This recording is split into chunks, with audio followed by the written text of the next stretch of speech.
मावळ लोकसभा मतदारसंघासाठी 13 मे रोजी मतदान होत असून या मतदारसंघात वंचित बहुजन आघाडीने माधुरी जोशींना उमेदवारी देत या ठिकाणी चुरस निर्माण केले।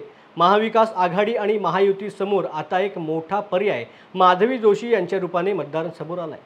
मावळ लोकसभेसाठी महाविकास आघाडीकडून संजोग वाघेरे पाटील तर महायुतीकडून खासदार श्रीरंगाप्पा बारणे हे उमेदवार असून या मोठ्या लढाईत आता वंचितने देखील उडी घेऊन ही लढत तिरंगी करण्याचे संकेत दिलेत।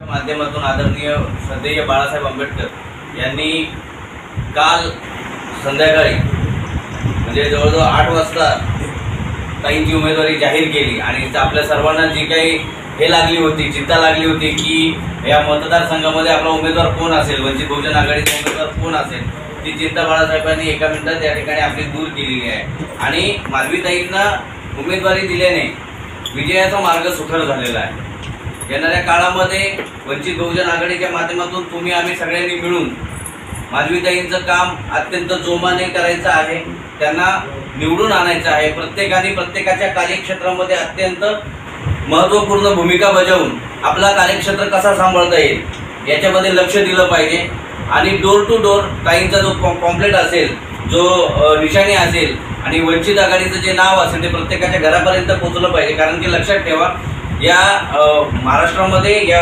मावळ मतदारसंघामध्ये किंवा कुठेही तुम्ही गेलात तरी आदरणीय बाळासाहेब आंबेडकर यांना मानणारा फार मोठा वर्ग आहे। केवळ बौद्ध समाजच बाळासाहेबांना मानतो अशातला भाग नाही, तर तेली माळी कोळी कुणबी मराठा असेल, SC ST NT OBC असेल, कोणी असेल, जो बाळासाहेबांना आज या ठिकाणी मानतो। बाळासाहेबांनी उमेदवारी देताना सर्व प्रकारच्या जाती धर्माच्या लोकांना या ठिकाणी उमेदवारी दिलेली आहे। महाराष्ट्रामध्ये असा कुठलाच पक्ष नाहीये की त्यांनी मुस्लिम म्हणजे अल्पसंख्याकांना उमेदवारी दिलेली आहे, परंतु बाळासाहेबांच्या माध्यमातून यांना मुस्लिम समाजांना 4 ठिकाणी उमेदवारी देण्यात आलेली आहे।